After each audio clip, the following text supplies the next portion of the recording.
বাংলা এবার নজর রাখতে হচ্ছে ওয়েদার আপডেটের দিকে। আর এখনই দুর্যোগ কাটছে না উত্তরবঙ্গে। বুধবার এবং বৃহস্পতিবার উত্তরবঙ্গে প্রবল বৃষ্টির আশঙ্কা রয়েছে। আজ থেকে সিকিম, অরুণাচল, অসম, মেঘালয় অতি ভারী বৃষ্টির সতর্কতা জারি রয়েছে।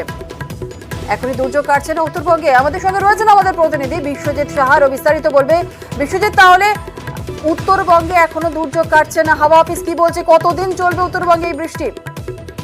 দেখো, দুদিন কম থাকার পর আবার ভারী বর্ষণের ইঙ্গিত দিচ্ছে আলিপুর আবহাওয়া দপ্তর। শুধুমাত্র উত্তরবঙ্গের জেলাগুলিতেই যে ভারী বৃষ্টি বা অতি ভারী বৃষ্টি হবে এমনটা নয়।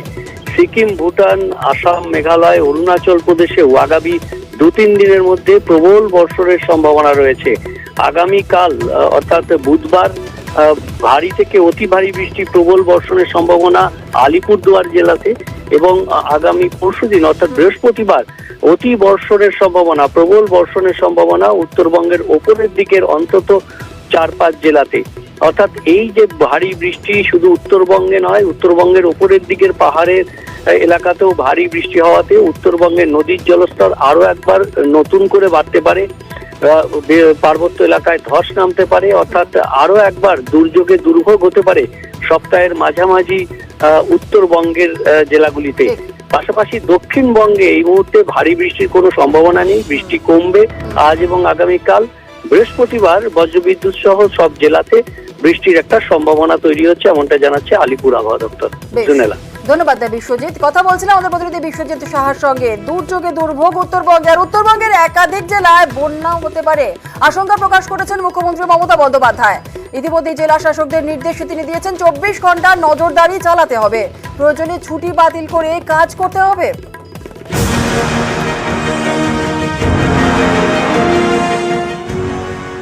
আমি যে ডিপার্টমেন্টগুলো থেকে অলরেডি রিপোর্ট পেয়েছি, জেলাগুলো থেকেও, ডিএম এর কাছে, এসপির কাছ থেকেও, তাতে আমি দেখেছি বন্যার একটা আশঙ্কা আছে কিন্তু উত্তরবঙ্গের জেলাগুলোতে। ইরিগেশন ডিপার্টমেন্ট প্রতিবারই সবাইকে নিয়ে একটা 24x7 মানে আপ টু অক্টোবর, পুরো এন্ড অক্টোবর আমরা একটা কিন্তু মনিটরিং সিস্টেম চালু করি। এবারেও সেটা চালু করতে হবে ইমিডিয়েট, যাতে হট করে কোনো প্রবলেম হলে একটা নাম্বার দিয়ে দেবে, মানুষ যোগাযোগ করতে পারে।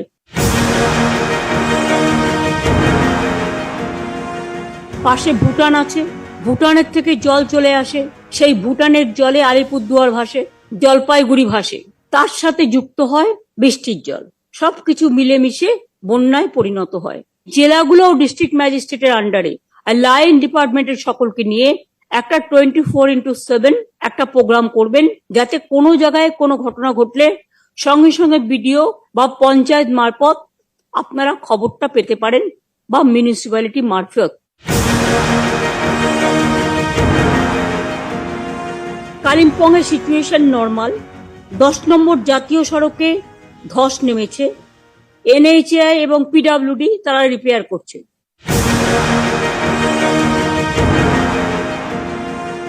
দার্জিলিং সিচুয়েশন এখনো পর্যন্ত নর্মাল আছে, ওখানেও কিছু জায়গায় ধস নামলে ওখানেও আর্মি বেসড, ওদেরকে ইনফরমেশনটা দিতে হবে যাতে ওরা রিপেয়ারটা চটপট করে, আর জিটিএ কেও কনসাল্ট করে নেবে।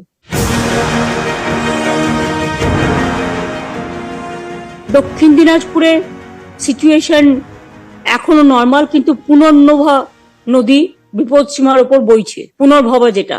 সুতরাং আমার মনে হয় এটা বিপদসীমার উপর বইলে কোন জায়গাগুলো এফেক্টেড হতে পারে, সেখানে আশেপাশে বাড়িঘর আছে কিনা সেটা দেখে নিতে হবে, এবং পাবলিককে দরকার হলে সরিয়ে আনতে হবে। সেই শেল্টারগুলো ডিএমএসপি দের কথা বলে এখন থেকে নজর রাখতে হবে।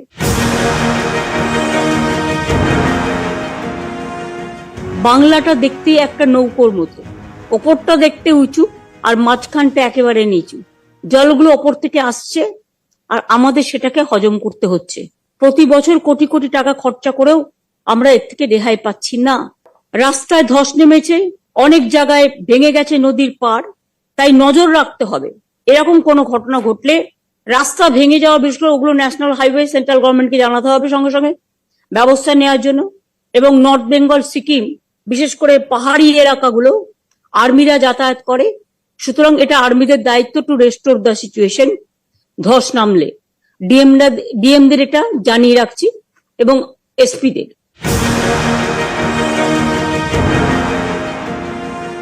তুফানগঞ্জ, মাথাভাঙা ইতিমধ্যেই ক্ষতিগ্রস্ত হয়েছে। এখানে 12টি রিলিফ সেন্টার ও 6টি কিচেন চলছে। 24x7 একটা ডিজাস্টার ম্যানেজমেন্ট সিস্টেমের আমরা করছি।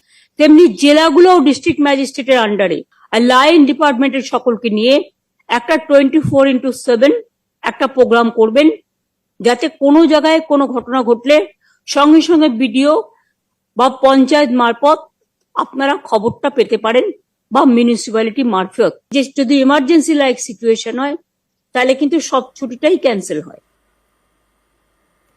আসছে পরবর্তী খবরে, নিয়োগ দুর্নীতি মামলায় দেবকে ক্লিনচিট সিবিআই এর। ভাইরাল অডিওতে দেবকে নিয়ে অভিযোগ, সিবিআই তদন্ত চেয়ে হাইকোর্টে মামলা করা হয়, কিন্তু ভাইরাল অডিও নিয়ে তদন্ত এগোতেই চায় না সিবিআই। দেবকে জড়িয়ে অভিযোগ ভিত্তিহীন বলেই জানিয়ে দেয় সিবিআই। সিবিআই এর রিপোর্ট দেখে মামলা নিষ্পত্তি বিচারপতির।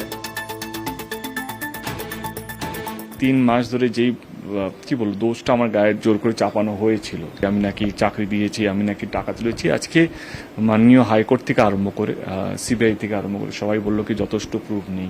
প্রথম থেকে বলছি অডিওটাই ফেক, আজকে সেটাও মাননীয় হাইকোর্ট সেটাই অর্ডারটা দিলেন। আমি মাননীয় হাইকোর্টকে এবং তদন্তকারী সংস্থাদেরকে জোরহাতকে ধন্যবাদ জানাতে চাইছি যে এখনো আমাদের আইন এবং আমাদের কনস্টিটিউশনে এমন লোক বসে আছে যারা জোর করে অন্যায় করতে দেবে না। তো সেই জন্য আজকে আমি এই রায়টাকে সাধুবাদ জানাই।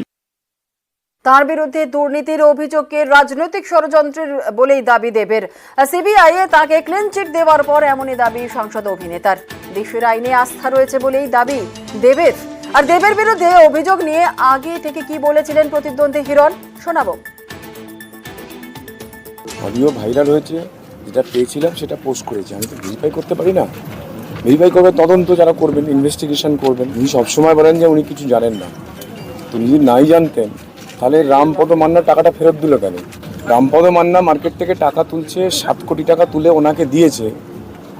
সেটা তো ওনার পার্টির নেতা সুদীপ মণ্ডল, ঘাটাল সাংগঠনিক জেলার যুব সভাপতি, তিনি বলেছেন। এখানে তো কারোর আমার আপনার বানানো কোনো কথা না। নিয়োগ দুর্নীতি মামলায় দেবকে ক্লিনচিট। নিয়োগ দুর্নীতি ছাড়াও গরু পাচার মামলায় নাম জড়িয়েছে দেবের। মূল অভিযুক্ত এনামুল হকের থেকে টাকা নিয়ে ছবি বানিয়েছেন দেব। অভিযোগ উড়িয়ে দেবের দাবি, যেভাবে সম্মানহানি হয়েছে সেই সম্মান ফেরাতে পারবেন বিরোধীরা। রাজনৈতিক ষড়যন্ত্রের অভিযোগও করেছেন দেব।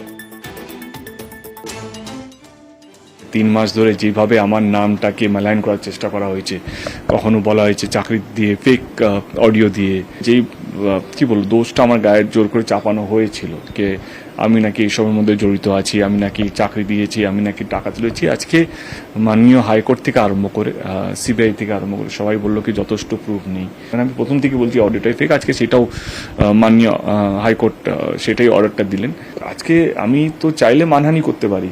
কে দেবের নামটাকে যেইভাবে মেলাইন করার চেষ্টা করা হয়েছে ভোটের সময়, একটা বিরোধী দলের প্রার্থীকে অ্যাটাক করে লাভ নেই। আমি এই সিস্টেমটাকে চেঞ্জ করতে চাই। আজকে সেই মেলাইনটা যখন হয়েছিল, সেই সম্মানহানিটা যেটা হয়েছিল, সেই সম্মানটা কে ফিরিয়ে দেবে? যতদিন রাজনীতিতে থাকবো এই লাঞ্ছনটা চলবেই, এই যে দেবকে মেলাইন করার চেষ্টাটা চলবেই। কারণ এইটা শুধুমাত্র হচ্ছে কারণ আমি রাজনীতির সঙ্গে যুক্ত আছি বলে। মানে যেইভাবে আমি যদি রাজনীতির সঙ্গে যুক্ত থাকতাম না, আমি যদি কোনো একটা দলের লিডার যদি না হতাম, তাহলে এই কেসগুলো কেসই হতো না হয়তো। কিন্তু আমি জানি সামনের দিনগুলো আরও হয়তো কঠিন হবে। আমাকে এর সঙ্গে জড়িয়ে রাখাটা এবং আমাকে নিয়ে যে মন্তব্যগুলো বিরোধী দলের নেতাগুলো করে থাকে যখন ইলেকশন আসে হয় তখনই, আমার মনে হয় এটা ভারতবর্ষের রাজনীতি এখন একটা সিস্টেম হয়ে গেছে।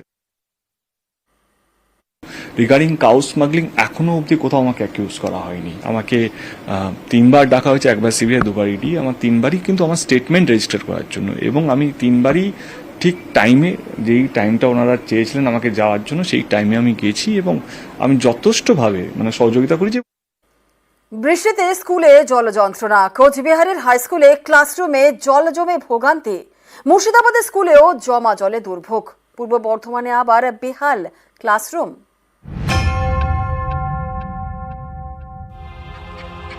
স্কুল ঢোকার রাস্তায় জল, স্কুলের ভেতরেও জল, জমা জলে চরম দুর্ভোগ। এই ছবি কোচবিহার শহরের কলাবাগান হাই স্কুলের। গত কয়েকদিন দফায় দফায় বৃষ্টি হচ্ছে কোচবিহারে, অনেক জায়গায় জল জমেছে।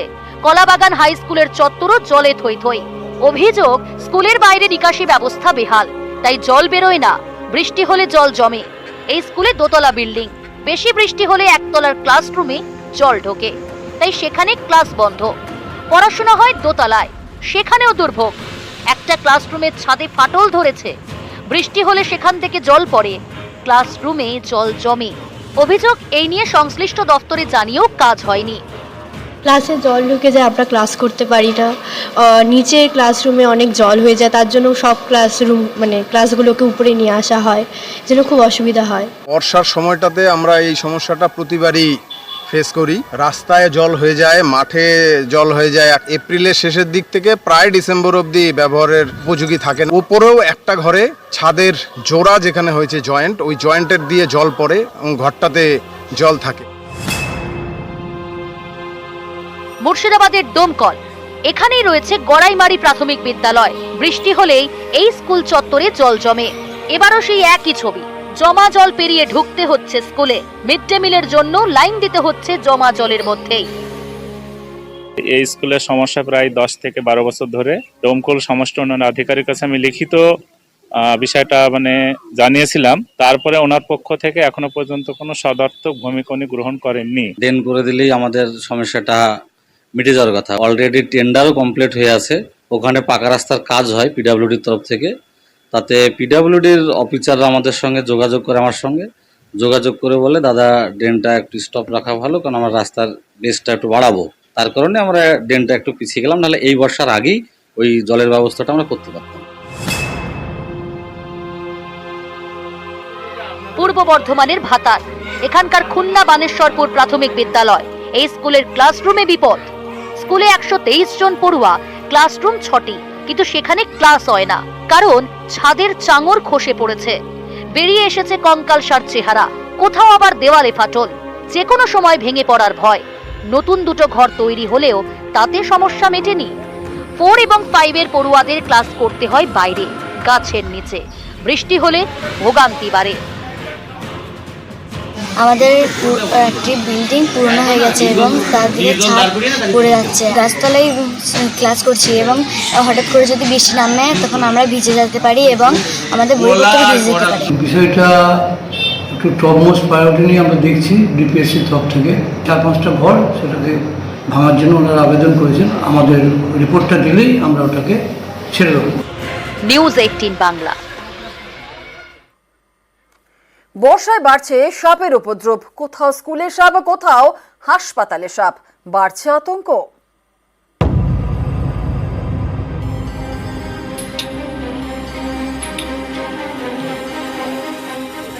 কখনো রাস্তায় সাপ, কখনো ঘরে সাপ। বর্ষায় বাড়ছে সাপের উপদ্রব, বাড়ছে আতঙ্ক।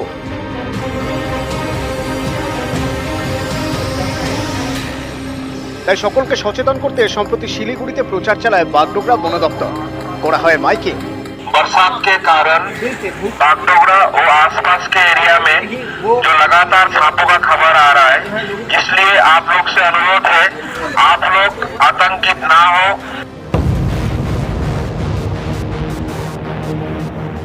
মালদা গার্লস হাই স্কুল, পড়ুয়া প্রায় 1,500-এরও বেশি।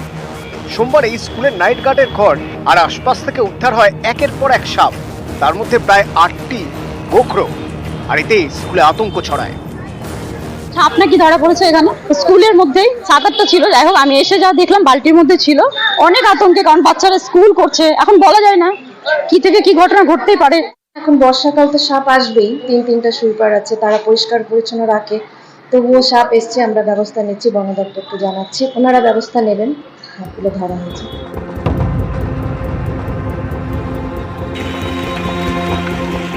জলপাইগুড়ির ধূপগুড়ি, গত কয়েকদিন এখানে দফায় দফায় বৃষ্টি হয়েছে, অনেক জায়গায় জল জমে, এতে বেড়েছে সাপের উপদ্রব।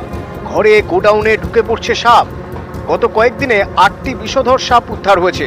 সাপের কামড়ে অসুস্থ হয়ে হাসপাতালে ভর্তি 5 জন। জঙ্গল পরিষ্কার করতে করতে মারছে, আমি বুঝতে পারি নাই। আমি জঙ্গল পরিষ্কার করতে যা দেবো না, আমি মনে করছি যে কোনো হবে। পরে পুরো দেখে যাওয়ার পরে আমি আর সহ্য করতে পারি, তারপরে বাড়ি এসে পরে বলছি, বলার পরে হাসপাতালে আসছি।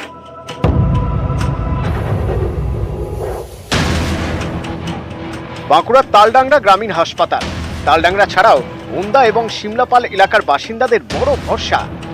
ইনডোর আউটডোর পরিষেবা মেলে এমন একটি হাসপাতালে যেখানে সেখানে ঘুরে বেড়াচ্ছে বিষধর সাপ, কখনো রোগীর বেডের পাশে, কখনো বারান্দায়। হ্যাঁ, বেড়াচ্ছে দুটো একটা চিঠি সাপ, ওই যে জল হচ্ছে, ঝাড় আছে। বর্ষাগুলো তো সাপ তো বের হয়, তো ঠিক আছে। তো আমরা এই একটু তার জন্য আমরা কার্বনিক অ্যাসিড দিচ্ছি চারিদিকে। তারপর আমরা ঝোপঝাড়গুলো সব পরিষ্কার করানোর এই ব্যবস্থাটা আমরা করছি।